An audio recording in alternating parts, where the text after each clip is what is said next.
Yap, yap, yap, yap. Shalom, shalom aleihim bisem hamasya. Selamat sore, salam jumpa kembali kita bersama dengan Al Hayat Apologetik Indonesia.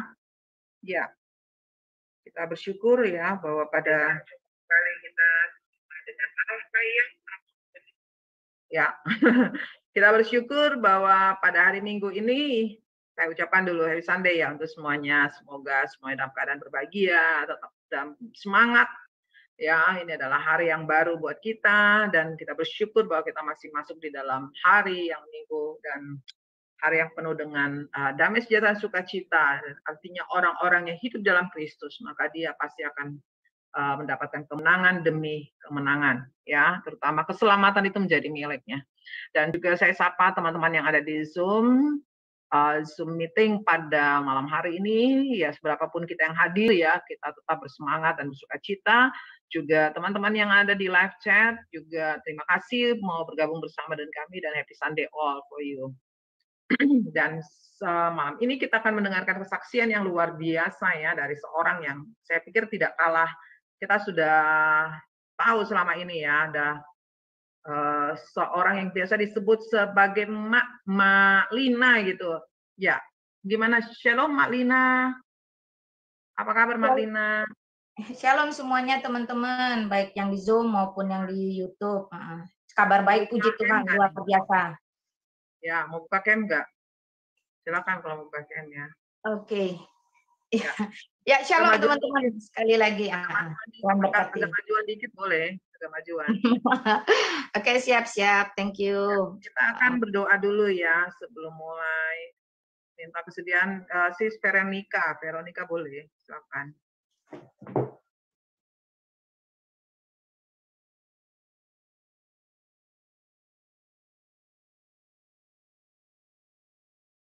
Oke, kita akan berdoa. Ya. Siap. Ya, kita mau berdoa. Terpujilah Engkau ya Bapa di dalam sorga, karena kasih dan pemeliharaanmu sehingga kami boleh menikmati hingga hari ini, kami tetap dalam lindungan kasih-Mu. Terima kasih Bapa untuk persekutuan yang boleh terjadi sepanjang hari dari pagi hingga pada sore hari ini, dan kami juga bersyukur untuk kegiatan yang boleh kami akan kerjakan pada saat ini.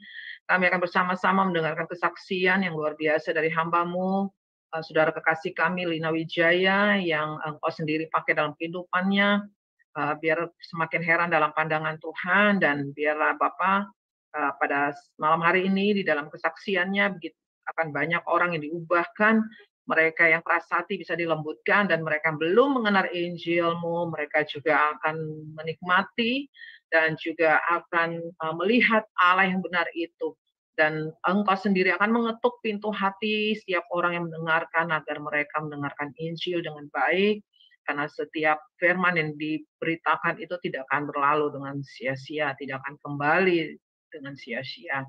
Juga kami yang ada dalam Zoom meeting ini dan yang ada di live chat, mereka yang akan dengarkan YouTube channel nanti, juga Engkau berkati, memelihara mereka, dan Engkau membuka hati, muka, telinga, mata kami semua, sehingga kami boleh mengetahui kebenaran-Mu. Terpujilah Engkau Bapa, Engkau pakai hamba-Mu, saudara kekasih kami Lina Wijaya, yang juga akan memberitakan, menyaksikan kebaikan dan kasih Tuhan dalam hidupnya, dan setiap perkataannya bukan dari dirinya sendiri, tapi Roh Kudus sendiri akan bekerja dalam hidupnya dan akan memperlengkapi dia dan juga akan membuat dia berkata-kata yang berasal dari Engkau. Terpuji Engkau ya Bapa, kami serahkan dalam tangan-Mu semua perangkat kami. Di dalam nama Bapa, Putra, dan Roh Kudus yang kami kenal, di dalam nama anak-Mu Yesus Kristus, kami berdoa mengucap syukur kepada Bapa di surga. Haleluya, haleluya, amin. Amin. Ya, bagaimana Sis? Ya, biasa ya dipanggil Mak ini. Dipanggil Mak Lina Wijaya. Sekarang lagi viral-viral nih. Ini ada tapi kita nggak akan bahas yang itu ya. Itu lain case. Case hari ini adalah kita menyaksikan kebaikan Tuhan yang dialami oleh Mak Lina, bagaimana kehidupan dia yang diubahkan ya, seorang yang badung, dan kita dengarkan bersama ya, seorang yang badung, bandel lah, anak-anak bandel gitu ya.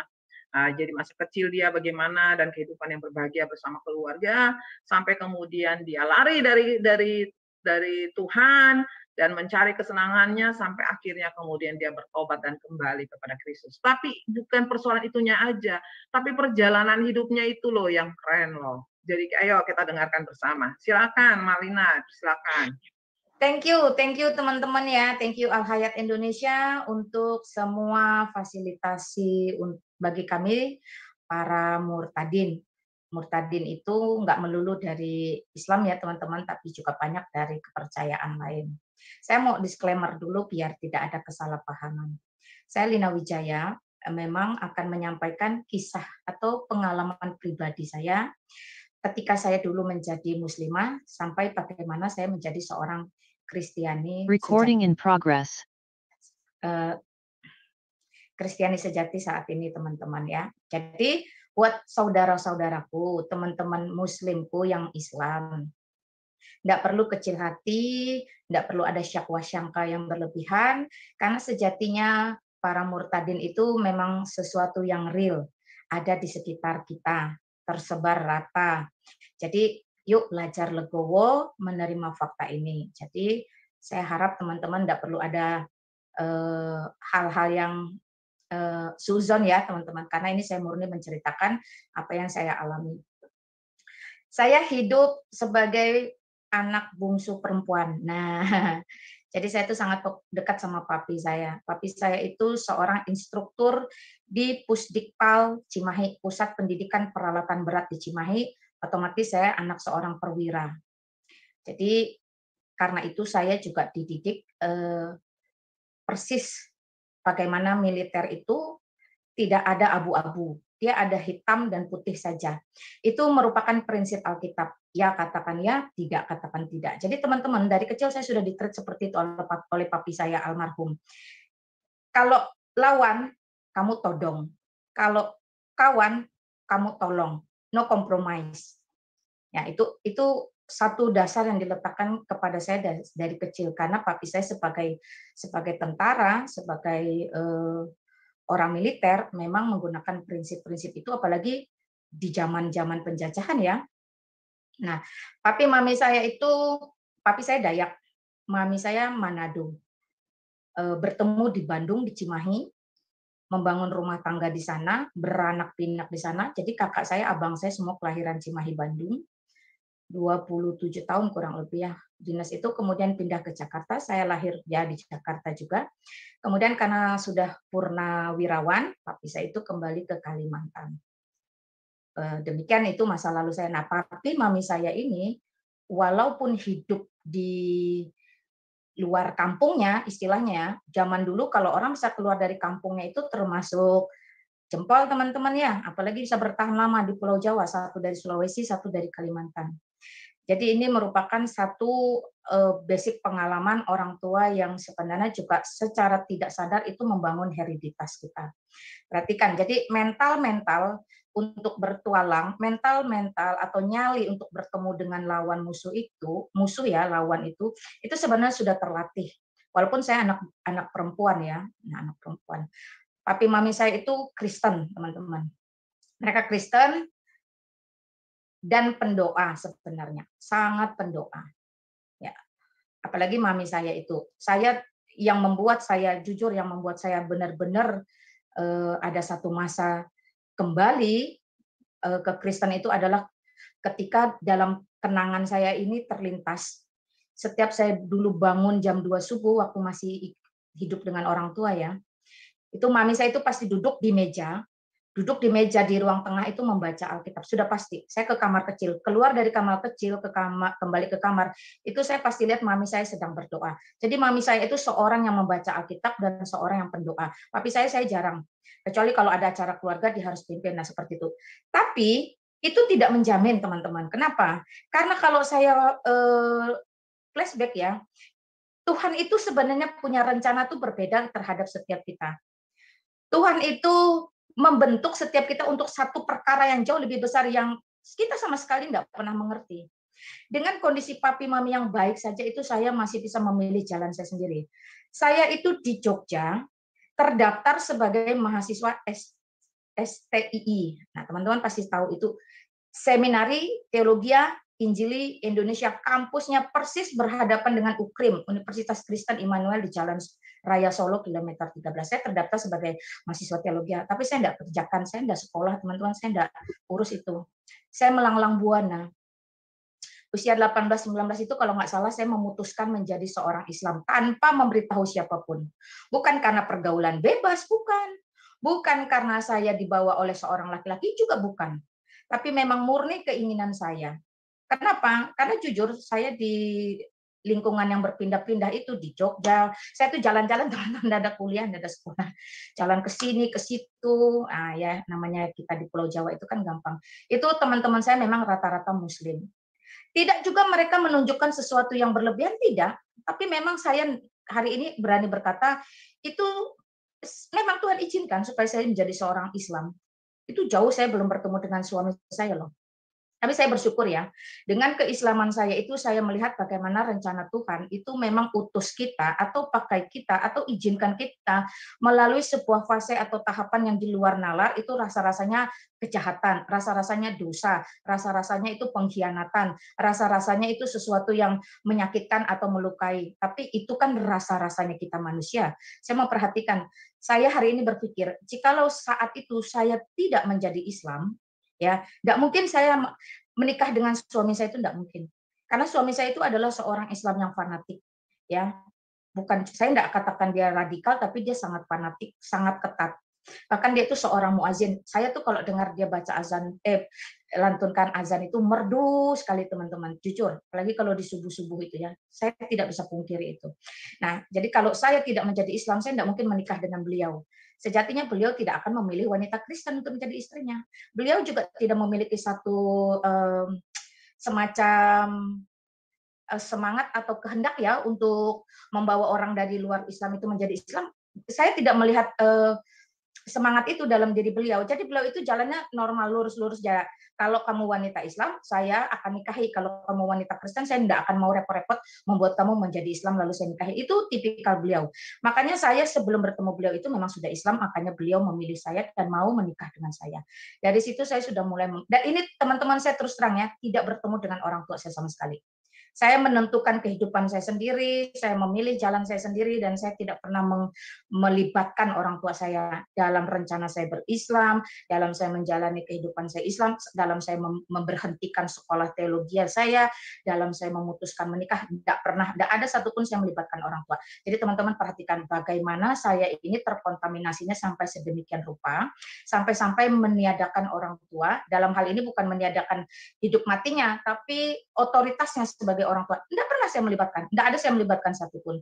Sampai satu hari saya benar-benar menikah, setelah menikah KUA, saya dengan suami, lalu saya bikin resepsi. Nah, foto-foto resepsi ini saja yang saya kirimkan ke orang tua saya, karena menikah kami beda wilayah, beda provinsi ya. Saya kirimkan, saya tulis surat, saya sudah menikah, saya ini beragama ini dan ini. Nah, terus saya lampirkan fotokopi KUA. Teman-teman tahu nggak respon dari orang tua saya, papi saya terutama. Nah, pada saat saya menikah, saya nggak tahu mami saya itu masuk rumah sakit dalam keadaan tidak sadarkan diri atau mungkin istilahnya koma. Tapi papi saya itu sangat bijak. Saya melihat bagaimana seorang ayah Kristen, kepala keluarga Kristen atau laki-laki Kristen yang sungguh takut akan Tuhan itu di dalam diri papi saya. Dia tidak berkata macam-macam. Dia cuma bilang, kalau sudah resmi secara negara, karena dia kan orang militer, tahu itu penting. Papi tidak bisa berbuat apa-apa, hanya bisa merestui kamu. Itu aja. Nggak bisa ngomong apa-apa. Nah itulah ya, saya bersyukur tidak ada kemarahan, tidak ada kebencian. Jadi saya belajar melihat bahwa kalau kita benar-benar takut akan Tuhan, jadi kasih itu melimpah dan melampaui. Apa yang saya khawatirkan, takutkan akan terjadi penolakan, kemarahan yang meledak dari pihak keluarga itu ternyata tidak terjadi, teman-teman. Sampai selesai pernikahan, kami coba bertemu dengan orang tua saya dengan suami mencoba bertemu di rumah sakit karena mami saya sedang koma. Saya datang ketemu dengan papi saya di situ sujud aja sama suami. Papi saya nggak ngapa-ngapain, dia cuma letakkan tangan, dia bilang, Lina ini anak saya. Jadi karena Lina ini anak saya, sekarang menjadi istrimu, maka kamu juga anak saya. Sekali lagi teman-teman, saya belajar bagaimana kasih di dalam Kristus itu melampaui akal pikiran jikalau memang kita benar-benar tunduk pada kebenaran firman tersebut. Saya benar-benar belajar. Saya tadinya pikir saya akan diapa-apain, tapi itu nothing. Nah, seiring waktu saya dengan suami membangun rumah tangga Islam. Kami membangun keluarga Islam. Lahir anak pertama, kemudian anak kedua. Tidak mudah, teman-teman. Itu Kenapa kira-kira tidak tahun mudah? berapa ya? Tahun berapa? Enggak, kami Oke, oke. menikah itu tahun 95. Mantap. Oke. Jadi udah berapa tahun hitung sendiri lah, 27 tahun, 28 tahun ya. Ya, nanti 28. kita hitung matematikanya ya. Ya, kurang lebih seperti itu. Jadi teman-teman, selama saya masuk dalam kehidupan pernikahan Islam itu, saya menemukan banyak hal yang berbanding terbalik dengan apa yang ibu mami saya alami. Ketika saya dari kecil besar melihat bagaimana seorang wanita Kristen itu hidup. Ya, jadi apa yang terjadi itu membuat saya benar-benar berpikir ulang ya. 1 tahun saya berusaha belajar, mungkin ini proses transisi. 2 tahun saya juga belajar.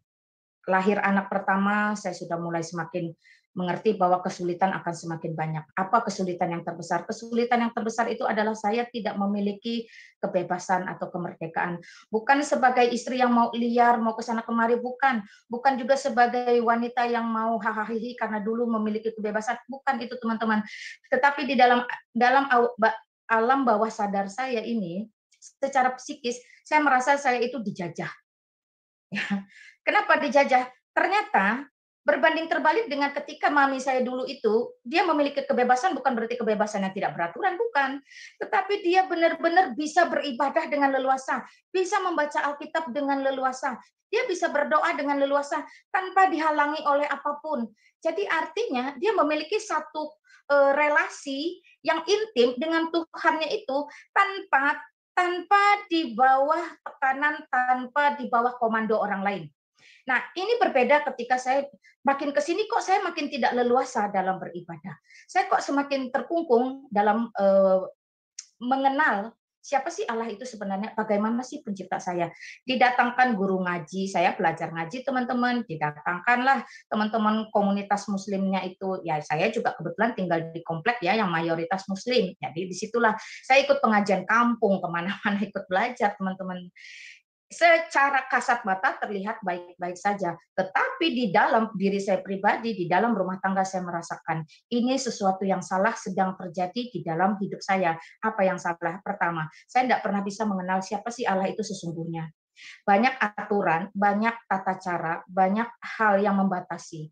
Contoh, saya terkadang bingung ya, bukankah Allah itu maha adil? Lalu kalau Allah itu maha adil, kenapa saya ini wanita surganya bergantung dengan laki-laki? Lalu kalau laki-laki ini tidak bisa membawa saya ke surga, berarti saya ikut dia dong, juga nggak ke surga. Nah, hal ini membingungkan. Padahal saya dulu pernah mendengar atau tahu, maka itulah kenapa mami saya itu memiliki kebebasan dalam beribadah dan berdoa. Karena sejatinya surga atau neraka atau bertemu Tuhan itu tidak perlu kita itu harus bergantung atau meminta izin atau diizinkan atau tidak oleh sesuatu keadaan atau manusia. Tidak perlu memiliki benar-benar kebebasan atau kemerdekaan. Tapi di sini tidak bisa teman-teman ya. Kalau saya haid saja saya tidak bisa berdoa. Saya tidak bisa pegang kitab suci saya. Semuanya serba tidak bisa. Padahal pahala itu juga dihitung dari bagaimana banyaknya kita membaca ayat-ayat suci, bagaimana kita beribadah, melakukan ritual ibadah, misalnya salat duha, salat istiqaroh, salat tahajud, salat itu di luar yang 5 waktu wajib. Lalu kalau saya haidnya 7 hari, 7 kali 5 yang pasti aja 35 saya tidak dapat. Kalau dalam 1 tahun itu 12 bulan, berarti 37 kali 5 kali 12. Saya tidak dapat pahala. Saya tidak bisa ibadah. Saya tidak pegang kitab suci, saya tidak baca ayat suci. Nah, sedangkan untuk mencapai surga itu satu, kita bergantung kepada suami atau laki-laki. Dan yang kedua, itu bergantung dengan ibadah kita tadi itu. Saya serba salah, teman-teman. Serba salahnya begini. Kalau suami saya bilang, nggak usah ibadah, mungkin karena dia males atau apa, kami nggak ibadah. Entah lucu juga kan? Jadi, oke, ada satu masa suami saya mungkin capek atau apa, oke lah ya. Tapi hal-hal seperti ini teman-teman itu mengkungkung saya, membuat saya tidak bisa eksplor bahwa sebenarnya saya ini mau hidup itu di dunia setelah berakhir mau ke surga atau mau ke neraka. Di dunia ini saya hanya menjadi pesuruh kalau boleh disebut ya kasarnya babu lah. Babu segala sesuatu harus diatur oleh suami. Kenapa? Karena ya itu tadi suka tidak suka tunduk kepada suami karena memang surganya istri itu ada di bawah kekuasaan atau otoritas suami. Itu yang pertama. Dan yang kedua, ibadah saya tidak bisa direct, tidak bisa full time. Karena apa? Karena kalau katanya Allah itu adil, saya bingung. Allah itu adil. Lalu kenapa menciptakan menstruasi kepada perempuan? Jikalau itu justru menjadi bumerang, akhirnya sang perempuan itu tidak bisa datang kepada Allah secara leluasa. Itu juga menekan-nekan perasaan saya teman-temannya, di samping banyaknya lagi perkara-perkara. Kalau saya ini sharing curhat kepada teman-teman Islam saya yang wanita, saya membingungkan. Saya itu cuma satu hal, mereka selalu dengan enteng mengatakan udah cerai saja mungkin jodohnya sudah selesai, udah cerai saja mungkin jodohnya sudah selesai. Sedangkan saya memegang konsep bahwa pernikahan itu adalah ibadah seumur hidup, karena saya melihat papi mami saya itu tidak ada sebentar-sebentar membicarakan itu, sebentar-sebentar membicarakan itu, tidak ada. Jadi konsep-konsep yang berbeda dan bertolak belakang ini terus menekan jiwa saya. Jadi secara psikis saya merasa tidak memiliki kemerdekaan, secara fisik pun akhirnya saya merasa saya menyesal menjadi perempuan. Saya menyesal menjadi perempuan yang diberikan dengan segala macam yang katanya itu adalah kemuliaan, kebaikan, tapi haid itu justru menghambat saya banyak kegiatan, banyak ibadah saya yang terbengkalai. Sehingga saya kalau boleh ngomong nih, sampai kapanpun saya berusaha kejar pahala, sampai kapanpun juga itu tidak akan pernah bisa sama dengan yang namanya gender laki-laki. Karena ya itu tadi, tidak akan pernah bisa. Nah, dari sini teman-temannya saya benar-benar belajar bahwa pertama saya bersyukur walaupun saya anak yang dalam tanda petik di mata manusia atau keluarga saya itu kurang ajar, pengkhianat, tapi di mata Tuhan saya berharga. Dia izinkan saya dipakai untuk sesuatu yang jauh lebih besar yang tadinya saya tidak pernah pahami, yang tadinya saya tidak pernah mengerti. Sekian tahun berlalu teman-teman ya, sampai anak kedua pun lahir. Lalu saya benar-benar tidak bisa menerima lagi situasi kondisi saya yang tertekan ini, karena saya tahu setengah mati saya bekerja di dunia, setengah mati saya beribadah di dunia, setengah mati saya menuruti suami saya di dunia, suami saya sendiri pun belum tentu masuk surga. Nah, kalau suami saya sendiri belum tentu masuk surga, bagaimana dengan nasib saya? Lalu saya ini berpikir, saya adalah ibu, saya adalah madrasah pertama bagi anak-anak saya. Kalau suami saya belum tentu, saya belum tentu, terus anak keturunan saya bagaimana? Semuanya serba belum tentu. Nah, ini akhirnya semakin membuat saya itu tertekan. Bersyukur dalam masa ketertekanan saya itu, saya benar-benar diberikan Tuhan itu satu keberanian. Satu keberanian apa? Itulah saya juga belajar. Kasih sejati itu bukan hanya kita lemah lembut, bukan hanya kita itu bisa memberi, mengampuni, memaafkan. Bentuk kasih yang sejati juga adalah keberanian mengambil keputusan bahwa mengikut Kristus itu di atas segala-galanya. Itu bentuk kasih sejati. Saya belajar. Saya tahu itu tidak mudah, tapi saya percaya sesuatu yang tidak mudah bukan berarti mustahil. Saya cuma berpikir, saya juga dulu waktu masuk Islam tidak mudah, tapi bisa. Akhirnya saya bertekad, berarti saya bisa juga dong keluar dari kungkungan ini, dari penjajahan ini, dari bagaimana saya itu di-treat hanya serba bergantung dan serba ikut kata suami, termasuk dalam hubungan. Mohon maaf nih, saya harus ngomong. Kalau suami satu hari minta 7 kali, kita harus oke loh. Wow. Lu mau capek kan, lu mau kenapa-napa kan, nggak peduli. Kenapa? Karena memang sudah ditreat bahwa kalau suami itu memberikan sebuah hubungan badan kepada kita, itu merupakan sodakoh dia. Nah, sodakoh dia itu harus kita terima, karena surga kita bergantung dari dia. Kita ditreat wajib. Nah, itu saya merasa saya menjadi budak, memang menjadi babu dalam hal ini ya, dalam hal berhubungan teman-teman ya. Enggak peduli, you ready or not ready, kalau I wanna do it, kalau saya mau itu, you must ready. Wow. I don't care, you pain or not. Saya tidak peduli apakah kamu dalam kesakitan atau tidak. Kalau saya suamimu meminta, kamu wajib lakukan, wajib berikan. Saya tidak ada belajar kasih. Hal hubungan suami istri yang intim aja saya enggak ada belajar kasih teman-teman di situ ya. Jadi enggak ada ke suami itu enggak penting harus peduli ini istri lagi haid atau enggak. Teman-teman, jujur aja sebagai wanita, haid itu enggak usah ngapa-ngapain aja udah sakit karena ada kontraksi di bagian dinding-dinding rahim. Bagaimana dalam keadaan sakit ini pun kita harus melayani. Logikanya itu waktu itu saya benar-benar ini apaan sih gitu kan ya. Mohon maaf nih. Jujur saya kalau mengenang masa-masa itu ada rasa Waduh. gimana gitu ya, nggak bisa diungkapkan. Sehari 5 kali, 6 kali, 7 kali, terserah. Lu mau bau bawang kek, lu mau cantik kek, lu mau sudah mandi kembang, lu belum kek, lu mau lagi capek-capeknya ngantuk habis netein anak semalaman, nggak peduli. Nah, itu sebenarnya juga teman-teman harus pahami. Itu saya tidak tahu bagi wanita lain, tapi bagi saya itu adalah penderitaan psikis. Itu enggak bisa diungkapkan dengan kata-kata, teman-teman ya. Karena ini hal yang sangat paling mendasar saja sudah membuat kita tidak merasakan ada kasih di situ. Lalu bagaimana dengan yang lain-lain? Ya, satu itu dikatakan sodakoh, pemberian dari suami, karena suami ini sang penentu surga kita, jadi kita wajib terima, wajib lakukan. Ditambah lagi katanya setiap berhubungan itu adalah ibadah. Mau itu caranya dengan paksa, dengan kasar, mau dengan lembut, mau dengan baik, mau diminta, mau diberi, itu tetap dikategorikan ibadah. Nah, ibadah itu kan mendatangkan pahala. Saya benar-benar tersiksa. Saya tersiksa lahir batin hanya gara-gara urusan yang harusnya kita itu bersukacita dalam melakukan hubungan sebagai suami istri, tapi saya memiliki satu perasaan yang tidak nyaman. Maksudnya itu enggak feel free. Enggak feel free lagi. Jadi kita melakukan itu bukan karena kita juga mengasihi beliau secara utuh, tapi karena ya sudah kewajiban, katanya kewajiban. Kewajiban istri melayani suami bagaimanapun sikonnya. Bahkan kalau suami minta bermain di atas kuda yang sedang ditunggangi berjalan pun, istri harus mau. Bayangkan teman-teman, saya tuh mau gila waktu itu hanya urusan itu aja. Itu belum perkara bagaimana mami saya itu bebas beribadah. Belum perkara itu mami saya bebas berdoa kapanpun, bebas baca Alkitab kapanpun. Belum perkara itu.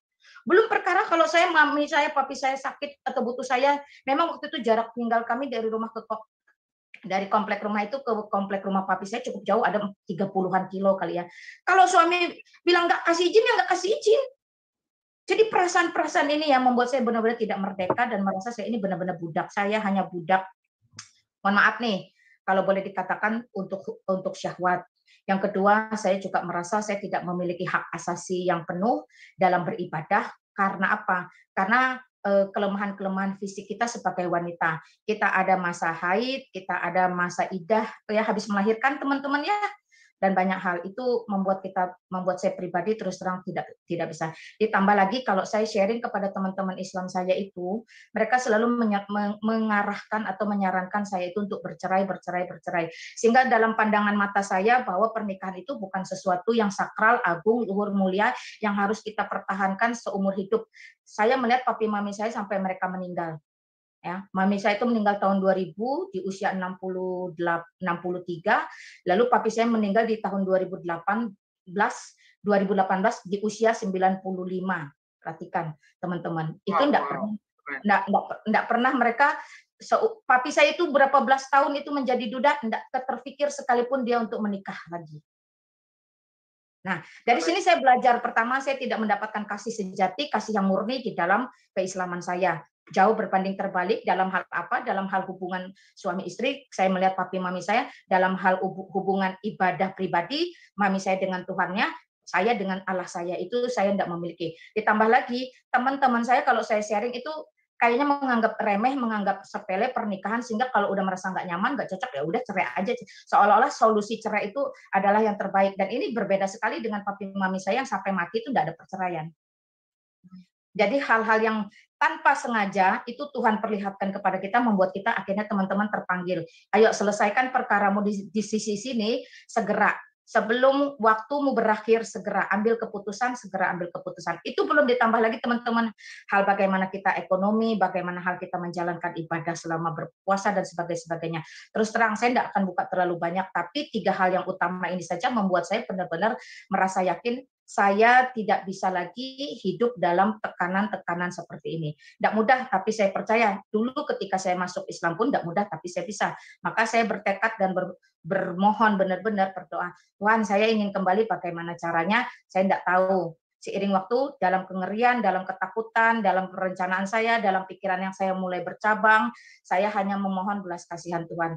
Kalau memang Tuhan izinkan, mampukan saya. Saya tidak tahu waktunya kapan benar-benar bisa ada tekad yang bulat, saya juga tidak ngerti apakah saya bisa melewati semua ini. Saya mengalir saja teman-teman, tapi selama masa-masa itu saya terus dibukakan kepada Tuhan, ini loh bedanya.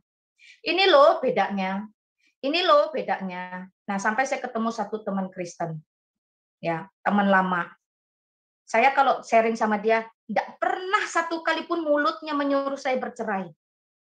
Dari sinilah saya paham bahwa memang kalau kita memiliki kasih sejati, kita tidak boleh eh, pandang remeh apa yang sudah memang Alkitab tentukan. Salah satu yang Alkitab tentukan itu adalah tentang pernikahan. Bahwa memang sekali seumur hidup. Apa yang dipersatukan oleh Allah tidak boleh diceraikan oleh manusia bagaimanapun situasi kondisinya. Nah, akhirnya saya mengurangi sharing kepada teman-teman yang seakidah. Saya lebih pilih sharing walaupun hanya satu orang, tapi apa yang disampaikannya itu tidak pernah berubah-berubah. Dia konstan. Berdoa, perbaiki diri, berdoa, perbaiki diri. Dia tidak suruh saya masuk Kristen, dia cuma bilang berdoa. Tapi yang saya dapat dari dia nilainya cuma satu. Dia tidak pernah menyuruh saya bercerai, dan ini membuat saya senang. Artinya, dia menghargai keputusan saya untuk tetap berumah tangga, walaupun keadaannya sangat sulit.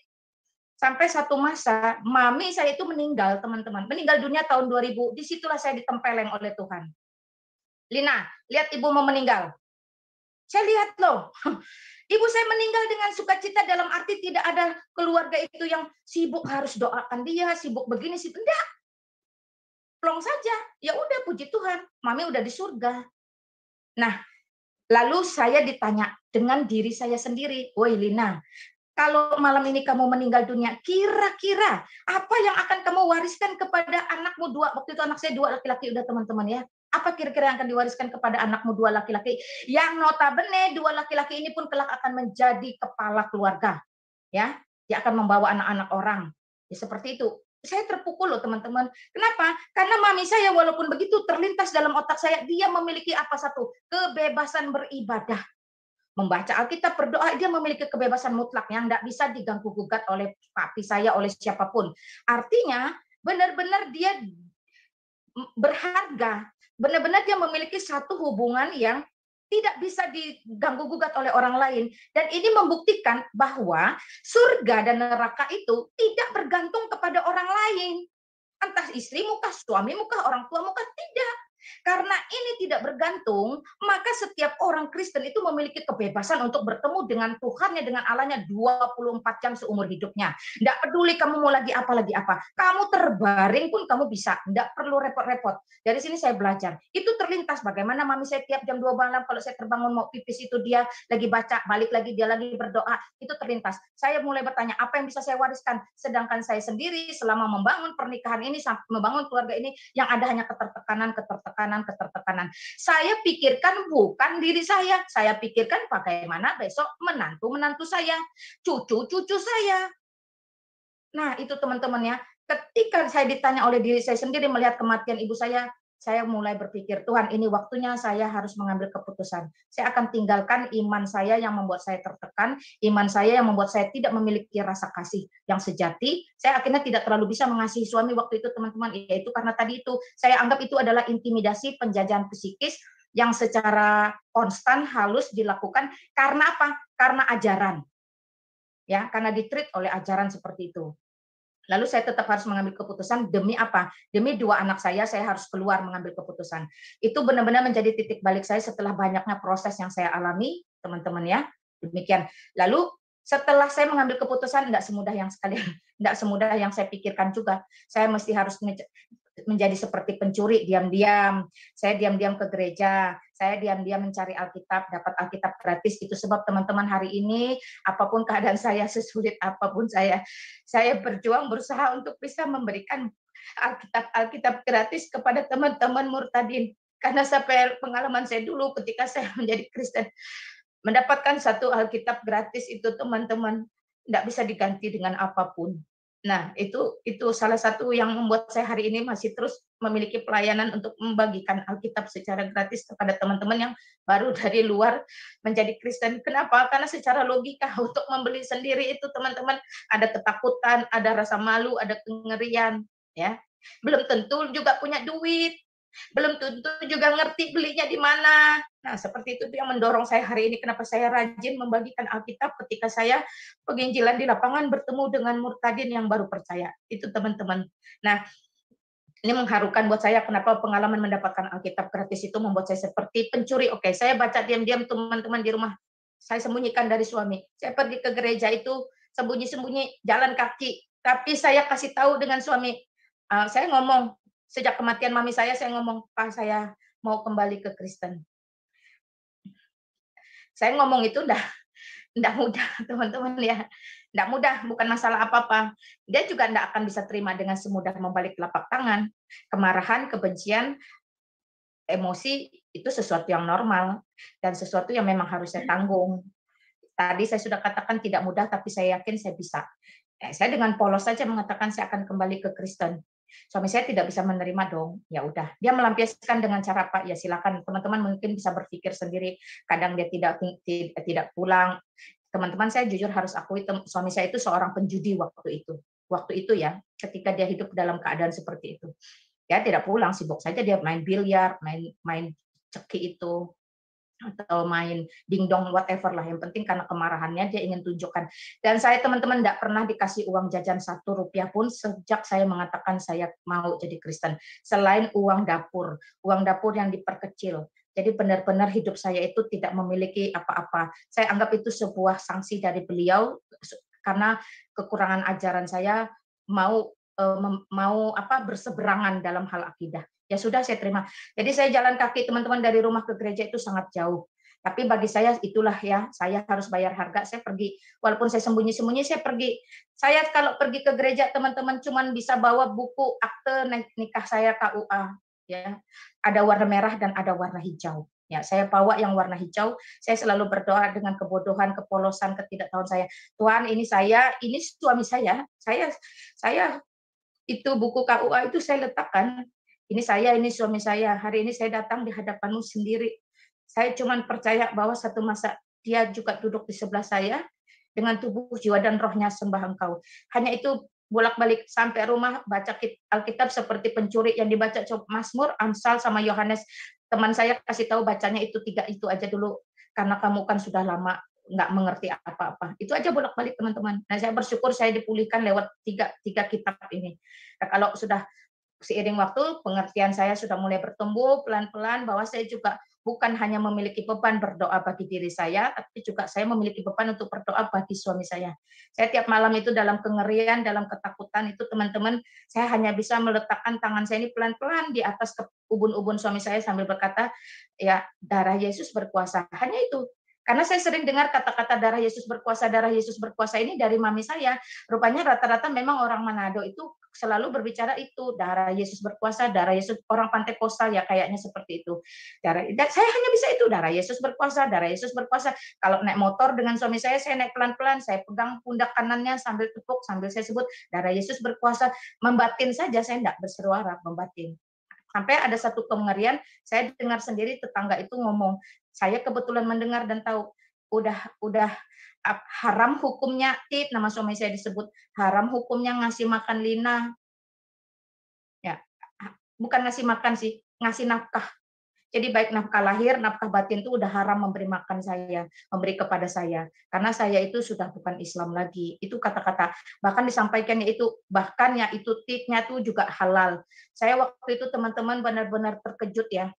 Saya cuma bisa bilang, Tuhan, ini adalah pilihan saya yang terakhir untuk mengikut Engkau karena saya belajar dari orang tua saya. Kalaupun saya harus dihabisi hanya karena perkara ini, berarti selesailah sudah. Saya tidak tahu salah benarnya di mana, saya tidak tahu. Saya cuma waktu itu mohon belas kasihan Tuhan. Tapi Tuhan, kalau boleh, jangan timpakan kepada 2 anak saya. Berbelas kasihanlah untuk 2 anak saya. Anak saya masih waktu itu, ya saya sayang-sayangnya sama anak saya. Yang paling kecil usia 8 tahun. Jadi saya cuma berharap Tuhan, berbelas kasihanlah terhadap 2 anak saya. Jangan berbelas kasihan lagi kepada saya. Saya memang pernah badung, pernah nakal, pernah tinggalin Tuhan. Tapi tolonglah kasihani kedua anak laki-laki. Itu saja, teman-teman, yang membuat saya bertahan. Dalam kengerian, dalam ketakutan, dalam segera yang serba confused ini, saya tetap harus bangun, ngurus anak, ngurus suami, ngurus rumah tangga.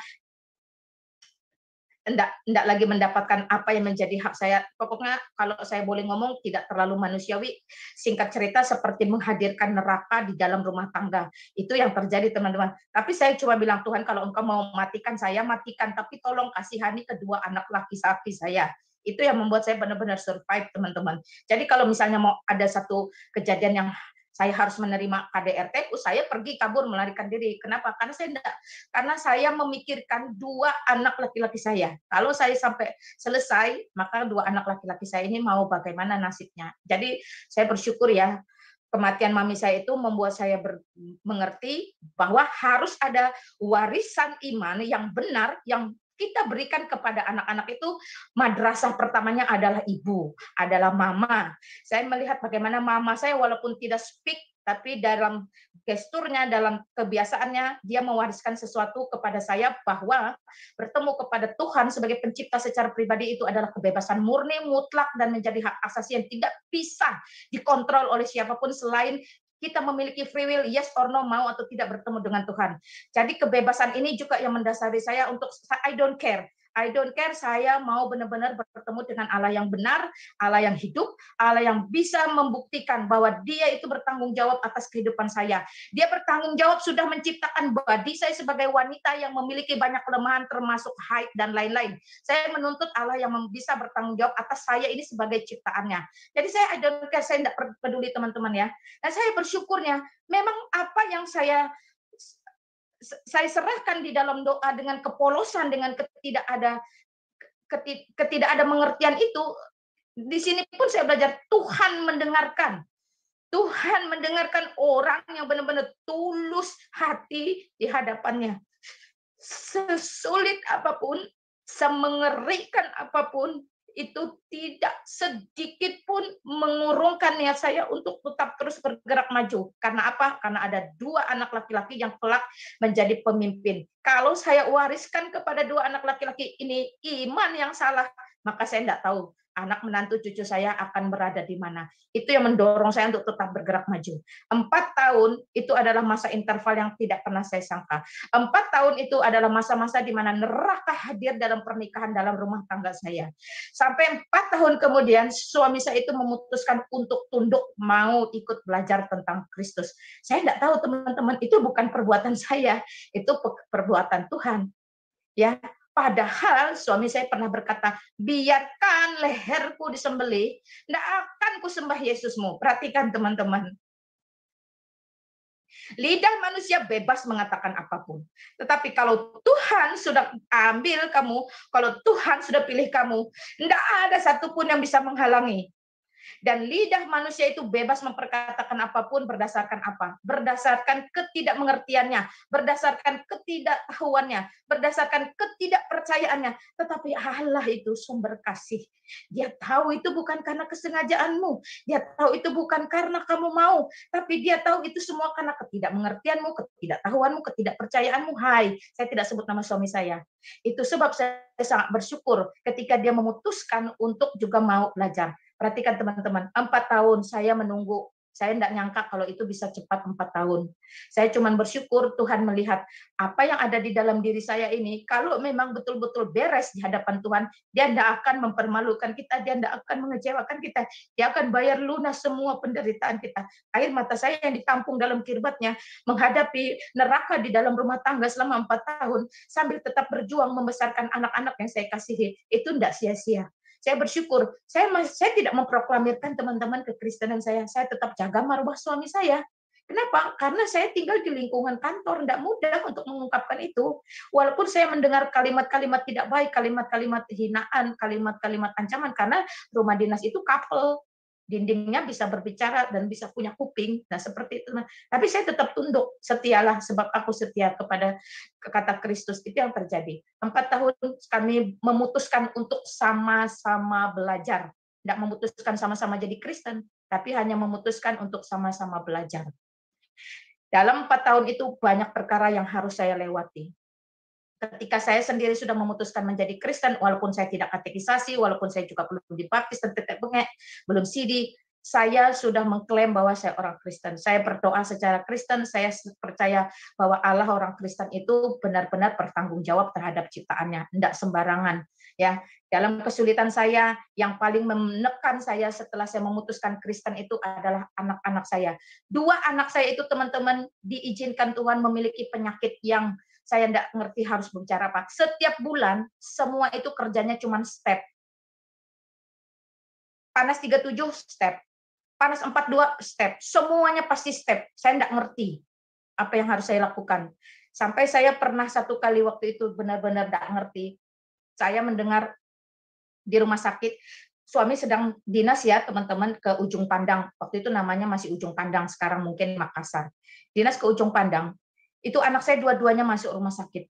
Saya melolong-lolong enggak kakaruan. Saya enggak ada siapa-siapa yang datang temenin saya, cuman papi saya belum meninggal. Yang temenin cuma papi saya, mami saya sudah enggak ada.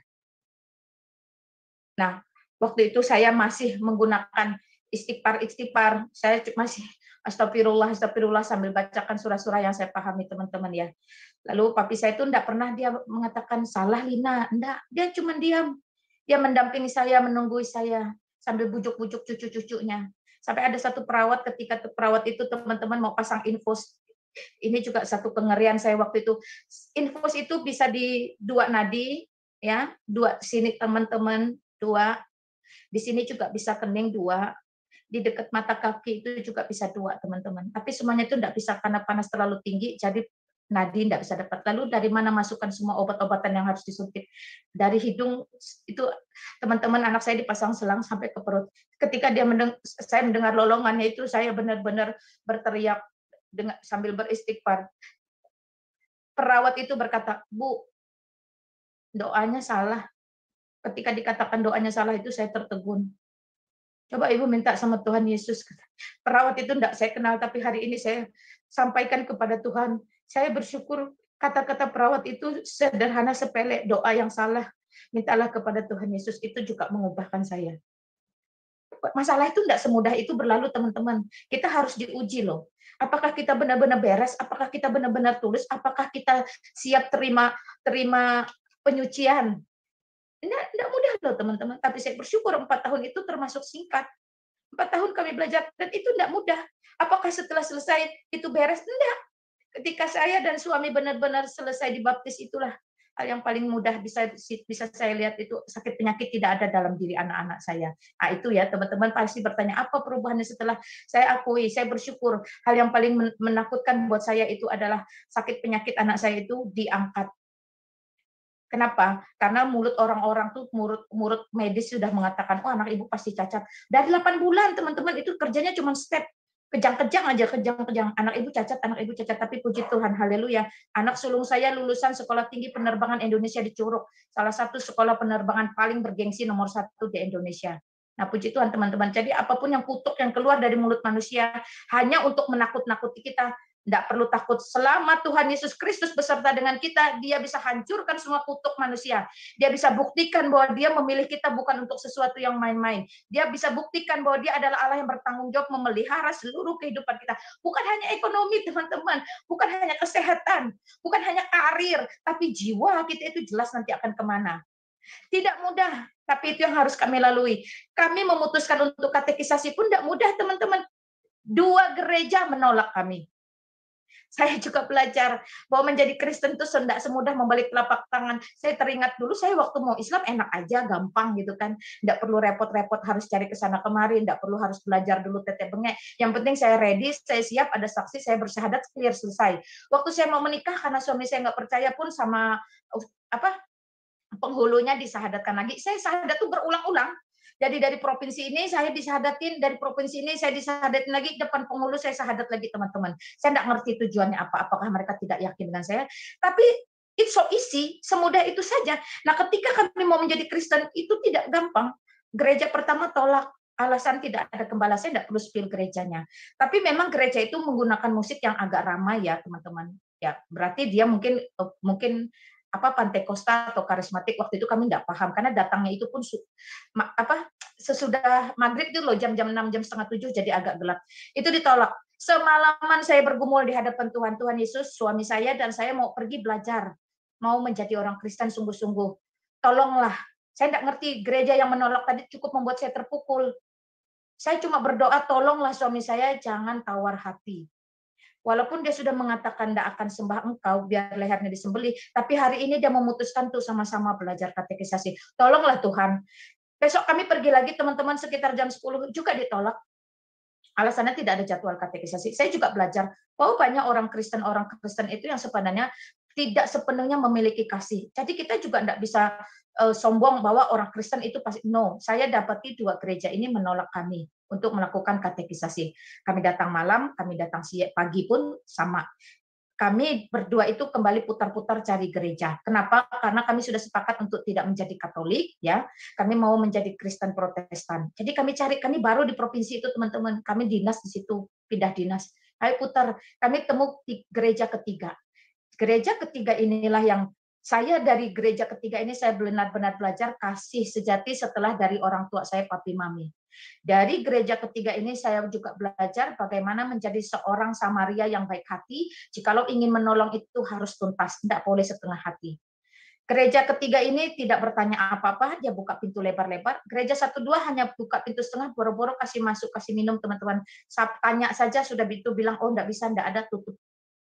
Buka pintu lebar-lebar, dia persilahkan kami masuk. Enggak tanya, kasih kami aqua gelas, minum dulu. Setelah minum baru dia tanya, Bapak, ini saya pendeta ini ibu, ini istri saya. Mereka yang duluan kenalkan diri. Bapak siapa, dari mana, apa yang bisa kami bantu. Perhatikan teman-teman, saya belajar benar-benar, dan itu juga menjadi titik balik suami saya melihat bagaimana sebenarnya melayani orang-orang asing, orang-orang yang tidak kita kenal. Seperti Samaria yang baik hati. Karena itu saya ingatkan buat teman-teman, jangan suudzon kalau ada orang asing datang kepadamu.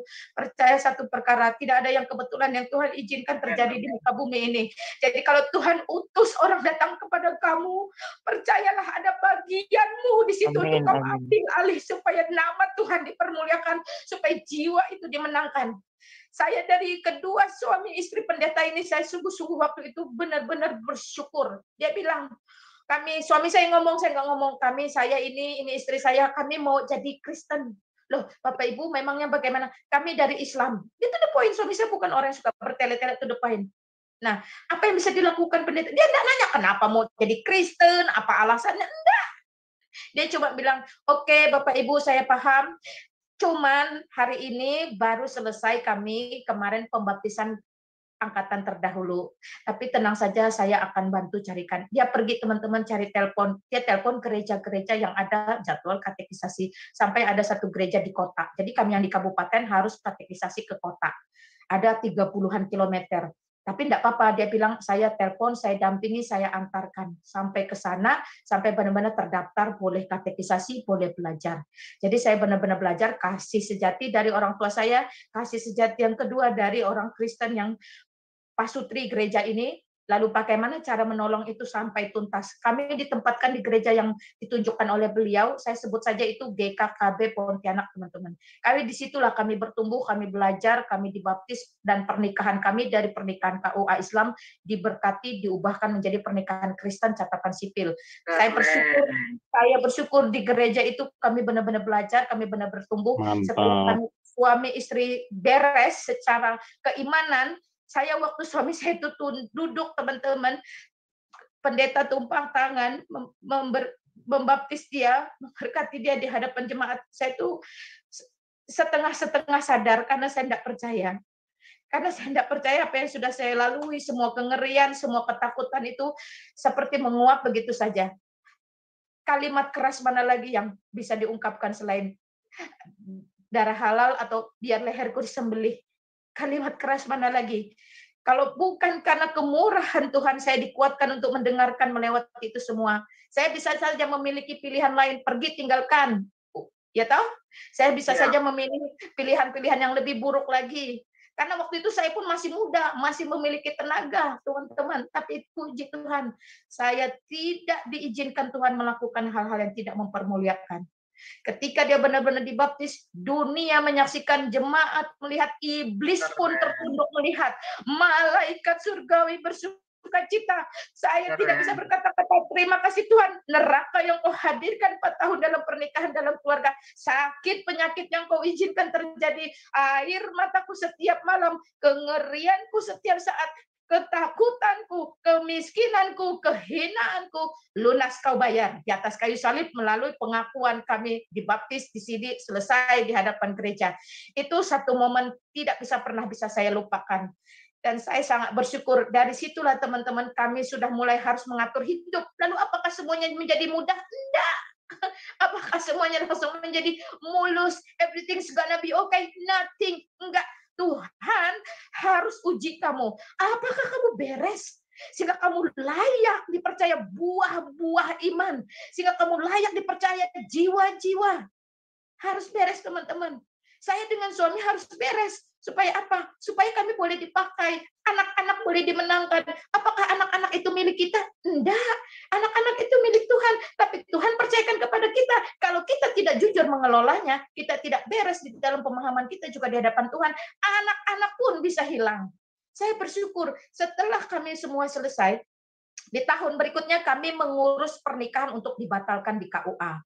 Kami mengirim semua surat nikah KUA kami untuk dibatalkan, lalu kami melaporkan ke catatan sipil setempat, sehingga keluar akte nikah kami resmi secara Kristen dicatat oleh negara. Itu penting teman-teman, tertib administrasi. Jadi jangan sembarangan. Memang tidak mudah, prosesnya pun panjang. Tidak semudah saya waktu menjadi Islam, tapi menjadi Kristen ini justru kita mendapatkan jaminan yang jelas. Nah, itu penting saya himbau teman-teman untuk tertib administrasi. Apakah selesai sampai situ? Tidak. Dari segi kedinasan kami mendapat punishment. Teman-teman tidak perlu heran lah ya. Ketika kita itu menjadi keluarga Kristen, maka teman-teman di seberang itu tidak semuanya setuju. Tidak semuanya ikhlas, tidak semuanya rela. Saya mohon maaf harus sampaikan ini. Karena memang sejak itu ada beberapa tahun Tuhan uji lagi suami saya melalui karir yang tidak bisa naik, ya, mandek. Kenapa? Ya karena memang dalam lingkungan kedinasan dia itu yang Katolik satu orang saja, yang Kristen itu satu, ketika dia menjadi Kristen pun satu, hanya 3 dari puluhan orang. Jadi hidup di bawah hal-hal yang seperti itu sudah kami lalui, teman-teman. Jadi kalau orang harus naik pergi dinas untuk jenjang karir, suami saya nggak diberangkatkan, teman-teman. Tapi apakah kami mengalami kepahitan, kekecewaan? Itulah justru bagaimana kami belajar dibentuk, ditempa oleh Tuhan. Sampai satu persatu anak-anak kami serahkan. Anak-anak dibaptis, anak-anak tumbuh besar. Dalam usia-usia emas, kedua anak laki-laki saya tidak lagi dicekoki oleh pondasi-pondasi iman yang salah. Ya, tapi mereka sudah mulai dipulihkan. Anak sulung saya itu sudah pintar, teman-teman, ya. Ya, dia udah mulai ngerti dalam keislamannya, sholat dan lain-lain. Itu satu-satu dipulihkan anak-anak saya. Sampai kemudian anak ketiga saya itu lahir dalam keluarga yang sudah benar-benar Kristen. Nah, makanya puji Tuhan, teman-teman, ya. Dalam perjalanan-perjalanan yang saya alami, pertama, kasih sejati tidak ada di luar Yesus Kristus. Ketika dia menyatakan bahwa dia adalah Allah yang kasih, maka kasihnya itu tidak main-main, tidak kaleng-kaleng. Dia bisa membuktikan dia adalah Allah yang penuh kasih. Selama kita beres, kita tulus, kita jujur, kasihnya melampaui akal pikiran kita, itu tidak pernah berkesudahan. Yang kedua, Allah yang hidup dan bertanggung jawab tidak bisa tidak hanya ada di dalam Yesus Kristus. Saya melihat kelemahan-kelemahan fisik saya tidak membatasi saya untuk boleh bertemu dia kapanpun, dimanapun, dalam situasi seperti apapun. Saya dalam kengerian, ketakutan pun, saya tetap bisa berserah karena menyembah dia bukan dalam ritual, menyembah dia bukan dalam kebiasaan, menyembah dia dalam roh dan kebenaran. Saya dalam keadaan tangan saya dipasung sekalipun, saya bisa berdoa, saya bisa berseru kepadanya, saya bisa bertemu dengan dia dalam kasihnya. Itu dua hal yang jauh berbeda. Dan yang ketiga, saya juga belajar, teman-teman, setelah menjadi Kristen ini, tidak ada istilah kita mau sebentar-sebentar, udahlah, segala sesuatu dianggap remeh. Kita sepertinya apa yang menjadi keputusan pikiran manusia itu aja yang dinomorsatukan. Enggak seperti itu lagi, teman-teman, ya. Belajar tunduk ketika dikatakan bahwa tidak boleh diceraikan oleh manusia selain oleh Tuhan atau maut itu sendiri, maka belajar tunduk. Ada banyak kesulitan, ada banyak. Ada banyak permasalahan, ada banyak. Ada banyak penyelewengan, ada banyak. Ada banyak pengkhianatan, juga ada banyak. Lalu permasalahannya di mana? Permasalahannya setialah sebab aku setia. Itu pun saya dapat belajar ketika papi mami saya sampai meninggal. Tidak ada urusan tentang perkara-perkara ini. Itu sebab sampai hari ini pun kalau ada teman-teman yang datang kepada saya konseling, saya tetap pada satu komitmen bagaimana orang tua saya, bagaimana Alkitab mengajar saya, dan bagaimana pengalaman-pengalaman sulit yang sudah saya lalui. Apakah itu juga beres, teman-teman? Enggak. Segala sesuatu Tuhan tidak izinkan semudah itu. Dia akan terus dia akan terus menguji kita. Dia akan terus membuat kita mengerti bahwa yang dia kehendaki itu bukan sesuatu yang temporari, tetapi sesuatu yang kekal, sesuatu yang tidak akan ada habis-habisnya. Jadi kalau teman-teman hari ini bilang menjadi Kristen itu pasti gemah ripah loh jinawi, itu omong kosong teman-teman. Kita tetap harus bekerja, suami saya tetap harus bekerja. Namun Tuhan bayar lunas. Ada satu masa setelah semua dilewati, anak saya yang dikatakan cacat, faktanya bisa masuk STPI Curug, itu tidak mudah. Dan bisa lulus cum laude terbaik ke-7 dari sekian banyak taruna. Anak saya yang kedua, walaupun dia belum tuntaskan, tapi dia masuk ke sekolah teologi yang sangat ketat ya di Indonesia ini. Ya, puji Tuhan. Dan anak saya yang ketiga bertumbuh kembang dengan baik dengan banyaknya talenta.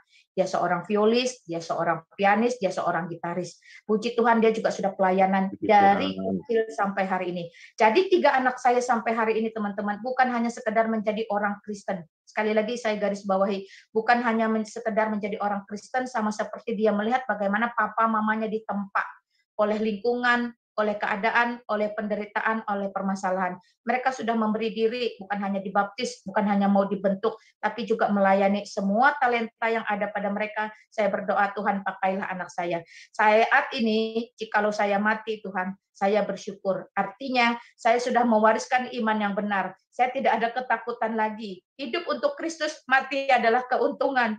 Dan saya sungguh bersyukur jikalau bicara tentang kematian, Tuhan, Engkau tidak mematikan saya pada saat saya masih dalam akidah yang lama, di mana saya belum sempat mewariskan apapun kepada anak-anak saya. Jadi segala sesuatu yang saya lakukan hari ini, tidak bisa tidak, semua karena anugerahnya. Jikalau bukan dia yang beranugerah kepada saya, rasa-rasanya mustahil. Saya hari ini bisa berbicara di depan teman-teman. Saya bisa berbicara kepada semua wanita di seluruh muka bumi yang bisa mendengarkan, atau mungkin teman-teman se-Indonesia, bahwa menjadi milik Kristus jauh lebih berharga, jauh lebih bernilai. Tidak ada lagi kungkung-kungkungan secara psikis, mau itu dalam hal hubungan suami istri, mau itu dalam hal kita beribadah secara pribadi, mau itu dalam hal kita bisa mengeksplor apa sih sebenarnya yang Tuhan mau saya kerjakan saya di muka bumi ini dengan sisa usia yang ada. Itu tidak lagi saya alami ketika saya di dalam Kristus. Jadi semua peraturan yang ketat, semua ajaran yang maksud saya tidak jelas sebenarnya tujuannya untuk apa, hanya untuk mengikat supaya perempuan itu lemah. Mohon maaf nih, saya harus mengatakan ini, bahwa perempuan itu lemah, rendah, berakal separoh, tidak memiliki kebebasan untuk menolak ketika dipaksa berhubungan. Bagaimana dalam satu sisi haid itu menjadi penghalang kita beribadah, tapi di sisi lain itu tidak menjadi persoalan kalau suami minta berhubungan. Ini kan sesuatu hal yang tidak lagi saya jumpai ketika saya menjadi kekristen. Suami saya lebih memiliki kasih, teman-teman. Jadi dia bisa lebih bertanya. Dan saya bersyukur kebiasaannya menjadi penjudi pun Tuhan pulihkan, Tuhan hentikan. Itu juga satu anugerah buat kami. Ya, karena 1, penyakit diangkat, 2, suami tidak lagi berjudi, ekonomi pulih, karir naik, anak-anak diberkati, ya. Kami memiliki finansial yang mapan, anak-anak sekolah di tempat-tempat yang bergengsi. Kalau mau bilang prestis dan mahal, juga prestis dan mahal. Itu semua karena anugerah Tuhan. Semua karena Tuhan pimpin. Karena apa? Karena ada ketertundukan. Tunduk kepada kebenaran firman Tuhan yang ada di dalam Alkitab secara utuh. Enggak cuma Tuhan aku maunya yang ini aja, ini aku nggak mau. Tuhan bilang setialah sebab aku setia.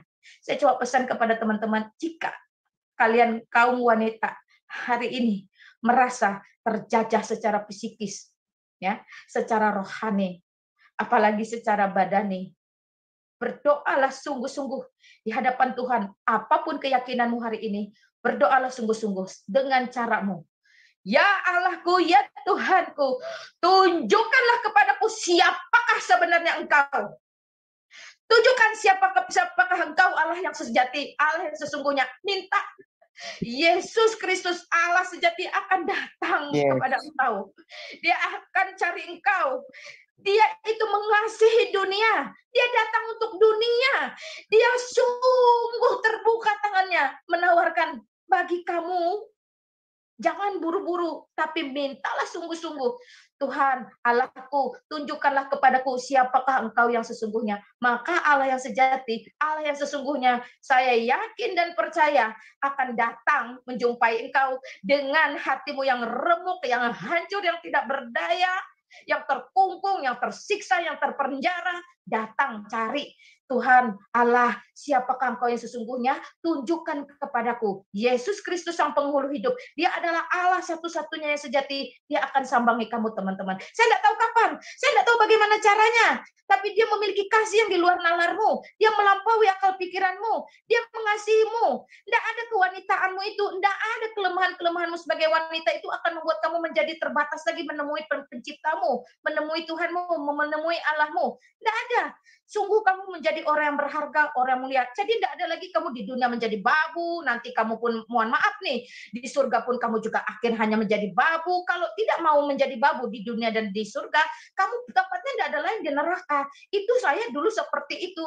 Sampai saya berkeras, oh tidak bisa, Tuhan saya tidak mau jadi babu. Di dunia saya jadi babu, mohon maaf nih, babu sahwat. Nanti saya di sana juga jadi babu sahwat. Mohon maaf, saya nggak mau Tuhan. Apakah Engkau ciptakan saya hanya sebatas sebagai itu? Tentu tidak dong. Masa kan tidak ada yang bisa saya lakukan bagi dunia, bagi diri saya sendiri, bagi keluarga saya, hanya selain seperti itu? Saya tidak mau Tuhan. Makanya saya berdoa, Tuhan tunjukkanlah kepadaku siapakah sih sebenarnya Engkau yang sejati, yang benar, yang benar-benar Allah.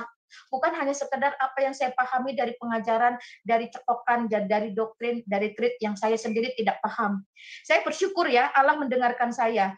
Allah sejati mendengarkan saya. Dia datang kepada saya secara pribadi. Dia yang hapus air mata saya. Dia yang beri saya keberanian. Dia yang beri saya kekuatan. Dia yang beri saya kemampuan untuk bertutur kata. Dia yang memberikan saya berpikir untuk lebih jernih. Dia yang memberikan saya hati yang mengampuni semua orang-orang yang kala itu berniat tidak baik bahkan kepada saya, memberikan ancaman yang mengerikan kepada saya, termasuk suami saya ampuni. Dia memampukan saya loh, teman-teman. Jikalau tidak karena kemurahannya, rasa-rasanya hari ini saya tetap akan hidup dalam penjajahan secara psikis, secara rohani, dan secara jasmani. Dan saya tidak akan pernah bisa mewariskan iman yang benar, Allah yang benar kepada anak cucu menantu keturunan-keturunan saya. Hari ini biarlah segala puji hormat syukur saya kembalikan kepada Allah Bapa, Allah Putra, Allah Roh Kudus di dalam nama Tuhan Yesus Kristus. Sejatinya setiap kita tidak akan pernah bisa mencapai surga jikalau bukan Sang Pemilik surga yang memberikan kepada kita. Sejatinya setiap kita boleh datang kepada Tuhan tanpa bergantung kepada manusia manapun. Sejatinya setiap kita memang membutuhkan Sang Juru Selamat. Teman-teman, saya mohon maaf. Jikalau apa yang saya sampaikan ada yang membuat teman-teman merasa tidak nyaman. Tapi inilah yang saya alami. Jikalau hari ini kamu pernah atau sedang berada di posisi di mana saya puluhan tahun yang lalu seperti itu, menjadi seorang wanita, ibu rumah tangga muda yang hidupnya penuh penderitaan, penuh ketakutan, penuh ketidakpastian, penuh ketidakjelasan, penuh kerugian. Rendahkan hatimu. Kamu membutuhkan juru selamat. Ya, teman-teman ya. Amin. Ya, saya mungkin nggak tahu teman-teman, yang penting bagi saya apa yang saya sampaikan kiranya boleh memberkati teman-teman. Kalian yang masih ragu, berdoa sungguh-sungguh ya, minta Tuhan itu yang sejati, Allah itu yang sejati itu siapa sih? Biarlah dia datang dalam hidupmu, dia perbaharui hidupmu. Satu orang bertobat, seisi rumah diselamatkan. Wow, keren. Percayalah kepada Yesus Kristus, kamu akan selamat, kamu dan seisi rumahmu. Dua firman yang ajaib ini terjadi dalam kehidupan saya. Nggak mudah, tapi bisa. Puji Tuhan, haleluya teman-teman ya. Terima kasih untuk Al Hayat Indonesia. Terima kasih untuk teman-teman yang sampai hari ini support saya, berdoa buat saya, menegur saya, memperhatikan saya. Bahkan mungkin kalian yang juga tidak suka kepada saya, membenci saya. Apapun itu saya berterima kasih. Tuhan Yesus Kristus tidak pernah keliru mengirimkan orang baik dan orang jahat dalam kehidupan saya. Semua itu membuat saya semakin mengenal, mengerti bahwa Allah yang hidup, Allah yang benar, Allahnya di dalam kekristenan. Tidak ada lain, teman-teman. Terima kasih, teman-teman. Mungkin cuma satu yang bisa saya berikan kepada teman-teman ya, supaya teman-teman itu benar-benar mengerti bahwa setiap kita membutuhkan juru selamat. Kurang lebihnya saya minta maaf. Ku perlukan juru selamat agar ku tak tersesat, dan ku harus merasakan bahwa Tuhanku dekat. Maka jiwaku teduh, tiada takut dan gentar, bila Tuhanku menuntun, tiada aku mengeluh. Ku perlukan juru selamat karena imanku lemah, yang menghibur, menguatkan, sungguh tiada bandingnya. Maka jiwaku teduh, tiada takut dan gentar, bila Tuhanku menuntun, tiada aku mengeluh. Ku perlukan juru selamat agar ku dibimbingnya, melintasi arus Yordan, hantarku ke seberang. Maka jiwaku teduh, tiada takut dan gentar, bila Tuhanku menuntun. Haleluya. Tiada aku mengeluh. Puji Tuhan teman-teman. Biarlah segala puji hormat syukur saya kembalikan kepada Allah Bapa, Putra dan Roh Kudus di dalam nama Tuhan Kristus, yang hari ini pun sudah mengirimkan kepada saya satu jiwa. Haleluya, puji Tuhan. Dari Palembang. Terima kasih teman-teman. Thank you. Terima kasih Malina, Sis Lina Wijaya. Yuk kita berikan aplaus virtual ya buat Bu Lina Wijaya. Thank you so much. Aduh, ini sangat menumbuhkan, sangat menguatkan ya. Kesaksian yang luar biasa. Ya, teman-teman, sebelum ada teman-teman yang yang bertanya ya nanti kan Mak Lina Wijaya itu kan ada channel ya. Silakan subscribe, share dan like seluruh channel-channelnya, dan sangat menguatkan ya. Ya, masalah yang lain nanti dibereskan yang lain. Oke, sebelum itu saya ingin bertanya kepada Sis Lina ya. Silakan. Itu kira-kira titik baliknya di mana yang membuat Sis Lina nih kemudian merasa bahwa saya harus kembali. Titik balik yang benar-benar sudah nggak bisa diganggu-gugat. Apa itu kira-kira? Ya, pada saat mami saya meninggal. Waktu mami meninggal itu ya. Waktu mami saya meninggal itu, saya benar-benar langsung terlintas kenangan bagaimana beliau itu membaca Alkitab dengan leluasa, berdoa dengan leluasa. Itu. Lalu saya waktu itu langsung yaitu seperti ditempeleng, ditegur. Lina, mami mau mati, tinggalkan itu kenangan buat kamu seperti itu. Lalu nanti kamu kalau mati mau tinggalkan apa buat anak-anakmu? Nah, warisan ini yang benar-benar menjadi titik balik saya. Tuhan, mampukan saya untuk mengambil keputusan keras ini. Itu keren. Tidak mudah teman-teman. Jadi saya cuma bisa pesan, warisan satu-satunya yang tidak bisa warisan satu-satunya yang tidak bisa dicuri orang, walaupun badannya dihajar mati-matian tapi tidak bisa dicuri orang, itu adalah warisan iman yang benar kepada Allah yang hidup, bukan kepada Allah yang lain. Jadi warisan iman itu penting teman-teman. Terutama kita sebagai wanita, sebagai madrasah, guru pertama bagi anak-anak kita, maka kita berkewajiban mendidik atau mewarisi mereka iman yang benar kepada Allah yang hidup, Allah yang bertanggung jawab, Allah yang memiliki kasih. Bukan Allah yang kejam, bukan Allah yang tidak bisa menunjukkan keberadaannya, dan bukan Allah yang tidak bertanggung jawab. Menciptakan perempuan dengan kelemahan, tapi menjadikan itu bumerang untuk bertemu dengan dirinya sendiri. Jangan kasih anak-anakmu, keturunanmu dengan iman Allah yang seperti itu. Yes. Oke. Ya, luar biasa ya. Jadi memang tidak ada warisan lain ya. Seringkali orang mengatakan dia akan bekerja keras untuk mewariskan, semua harta benda yang dia punya untuk anak dan cucu, tapi ternyata itu very wrong. Karena setiap anak juga akan diberikan berkat sendiri dari Allah, ya. Jadi yang penting, sangat penting dan terpenting, seperti yang dialami oleh Mbak Lina ini, bagaimana ibunya yang sudah terbujur kaku, itu mengingatkan dia kembali. Jadi ada flashback dia di masa kecil dia, bagaimana keluarga yang begitu, mendidik dia dalam hidup takut akan Tuhan, dan itulah yang kemudian membuat dia, mampu untuk keluar dari kegelapan ya. Nah, jadi kalau juga teman-teman juga di sini kalau ada yang masih belum punya kerinduan untuk membaca Alkitab secara rutin, ya tolong baca Alkitab. Sebab itu akan menjadi kekuatan, itu akan menjadi modal utama dalam mendidik anak-anak ya, gitu. Ya, Jadi jangan males. saya mungkin cuma tambahkan satu teman-teman. Dari mami saya tahu doa orang benar itu besar kuasanya.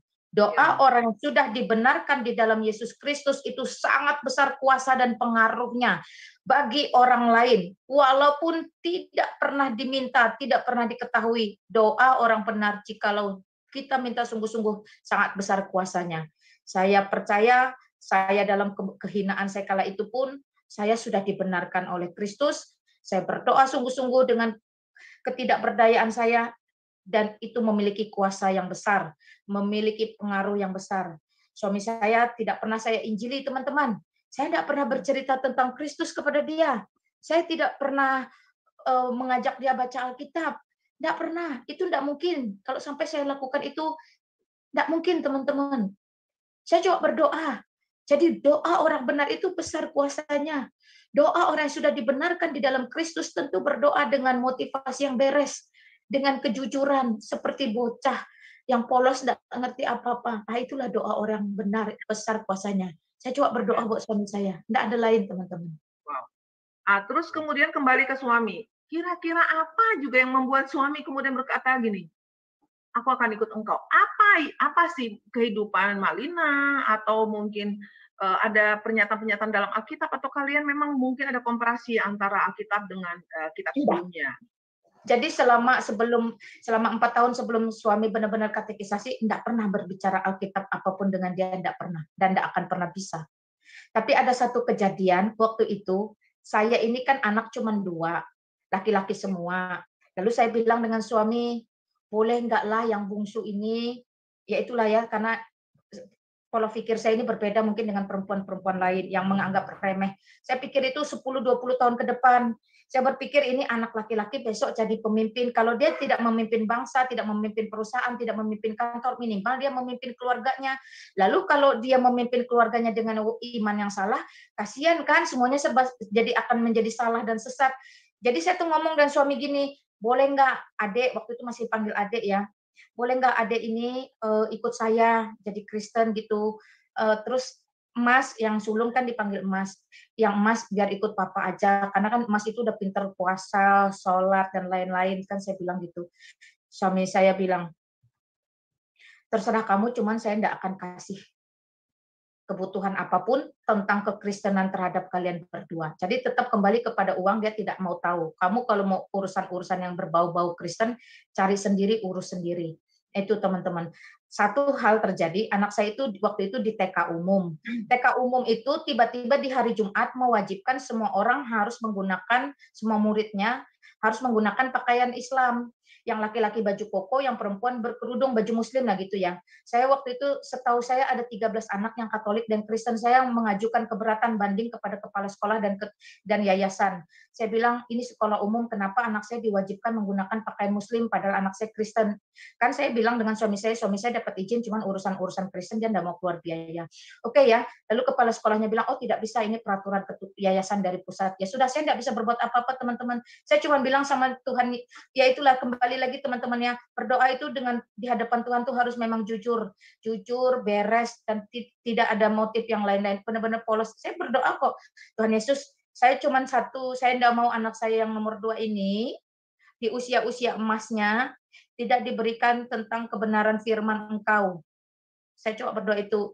Nah, sedangkan kalau saya biarkan dia di sekolah ini, Tuhan Yesus, Dari pakaian saja dia sudah dipaksa loh, apalagi yang lain-lain. Bolehkah dia sekolah di tempat yang lain yang benar-benar Kristen? Saya tahu sekolah-sekolah Kristen itu mahal, teman-teman ya. Itu sekolah swasta. Saya coba berdoa itu. Kenapa? Karena saya tahu persis saya tidak punya uang. Kalau memindahkan anak dari sekolah umum ke sekolah Kristen, saya tidak punya uang sesen pun. Saya coba berdoa gitu, Tuhan, teman-teman. Tuhan, bolehkah anak ini dalam usia-usia emasnya jangan diisi dengan hal-hal yang tidak baik, biarlah dia belajar tentang kebenaran firman, hanya itu. Lalu bagaimana saya mau pindahkan uang sesen pun tidak ada. Kalau tidak dipindahkan anak itu, mohon maaf, saya merasa ada islamisasi secara halus melalui pakaian dan lain-lain. Jadi hati kecil saya tuh berontak, teman-teman. Dan saya minta Tuhan, tolonglah ini anak jangan gitu kan. Ini anak jangan. Saya coba bilang gitu. Nah, saya nggak ngerti cara Tuhan itu, tapi dari sinilah suami saya itu benar-benar mau belajar. Akhirnya kekristenan itu seperti apa. Dia melihat bagaimana iman saya, dia melihat bagaimana doa saya. Saya itu sama anak saya nomor 2 cuman ikut lomba menggambar di Fun Station, teman-teman, ya, di Kota Madia. Dari kabupaten kami pergi ke Kota Madia. Nah, itu sudah lama saya tidak pernah tahu lagi pengumumannya, tapi saya ingat anak ini pernah ikut lomba menggambar bersama, lomba menggambar ibu dan anak waktu itu. Saya pergi ke tempat Fun Station di Kota Madia, 30-an kilo saya pergi ke sana, teman-teman. Saya tanya pengumumannya, oh sudah lewat Bu, udah diumumkan di koran, karena kan di tingkat daerah ya, provinsi gitu. Di koran udah Bu, di TV lokal juga udah diumumkan sebulan yang lalu. Oh gitu ya. Nah, ini bersyukur ya, cara Tuhan saya tidak pernah ngerti. Tapi petugasnya itu tanya Fun Station, tapi boleh tahu nggak nama anak ibu siapa? Karena ada satu hadiah yang tidak diambil. Saya bilang nama anak saya Tit. Dia bilang, oke, gini aja Bu ya. Setahu saya anak ibu menang, tapi saya tidak yakin. Ibu datang saja besok lagi membawa akte lahir anak. Teman-teman, itu pulang saya 30 kilo itu dengan berdoa, Tuhan, kalau betul anak saya menang, terserahlah mau uangnya 100.000, 200.000, 300.000, berapapun itu saya akan pindahkan anak saya.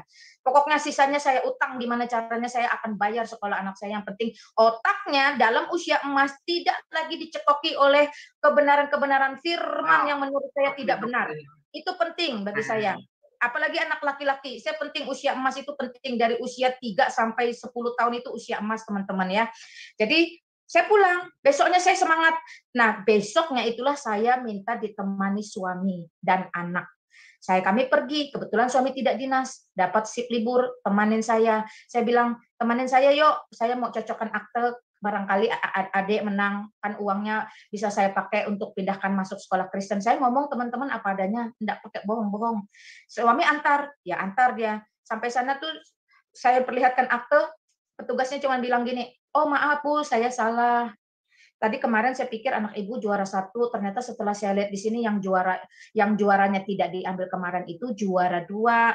Nih kalau saya cocokkan namanya, aktornya betul anak ibu pemenangnya. Lalu saya batin saya gini, terserah Tuhan, juara 2, juara 10, juara 1, yang penting ada uang buat saya masukkan sekolah dulu ke sekolah Kristen. Berapapun itu saya tidak peduli Tuhan. Saya bersyukur yang penting anak saya menang itu dulu. Saya bersyukur. Jadi kalau mau bersyukur dari sini pun belajar teman-teman. Bersyukur tidak usah muluk-muluk, dari hal yang sepele saja kita bersyukur, Tuhan akan tambahkan yang lebih besar lagi. Saya terima juara 2, juara 1-nya segini Bu ya, 1 juta dalam bentuk tabanas harusnya, tapi karena ibu tidak ambil kami kasih cash. Juara 2-nya 800, juara 3-nya itu 500. Nah, dan yang selain lebihnya saya nggak nanya, saya cuman puji Tuhan dalam hati saya. Saya melihat suami saya itu agak lain kan, agak gimana gitu ya. Dia senang, tapi dia melihat saya gimana gitu ya, saya enggak bisa jabarkan dan kata-kata. Itu saya pulang dengan suami dengan anak itu langsung bilang, Pak kita langsung mampir ke sekolah Kristen ini, saya bilang gitu ya.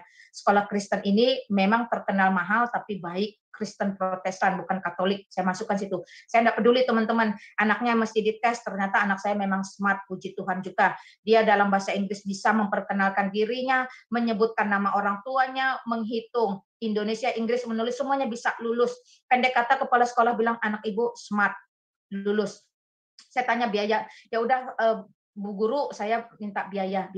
Dihitung-hitung teman-teman. Teman-teman tahu nggak bagaimana cara Tuhan itu? Dan inilah yang membuat titik balik suami saya melihat bagaimana iman seorang istrinya ini, doa seorang ibu untuk anaknya ini, dan bagaimana saya memperjuangkan ini dengan sungguh-sungguh di hadapan Tuhan. Suami saya melihat itu biayanya itu 847.000 teman-teman. Wow. 47.000 kurang kepala sekolah itu sampai detik hari ini menjadi teman terbaik saya. Wow, wow, Ya. wow. Satu pelayanan di Evangelist Explosion sampai hari ini sama-sama saya masih menjadi humas Pontianak. Teman baik saya ini kepala sekolah itu bilang, it's okay, it's okay. Dia kan memang jagonya Inggris ngomong, it's okay, it's okay. 47.000 itu dari saya. Teman-teman, itu lutut saya itu lemas. Lemas karena apa? Karena sukacita syukur. Saya langsung berdoa, terima kasih Tuhan, saya bersyukur. Jadi sukacita saya itu menular kepada suami saya. Bagaimana sukacita dari Allah yang sejati, Allah yang bertanggung jawab, Allah yang hidup itu tidak bisa dipungkiri, tidak bisa dibuat-buat, tidak bisa diada-adakan. Sukacita 847 yang saya tidak tahu datang dari mana. Yang suami saya komit tidak mau kasih 1 sen pun, dibayar lunas loh oleh Tuhan Yesus loh. Saya enggak pikir panjang. Anak saya hari itu pulang katanya jam 9.30 sampai jam 11. Biarkan main-main di sini boleh enggak? Boleh. Urus administrasi beres teman-teman. Besok saya enggak mau tahu. Anak saya pindahkan langsung ke situ.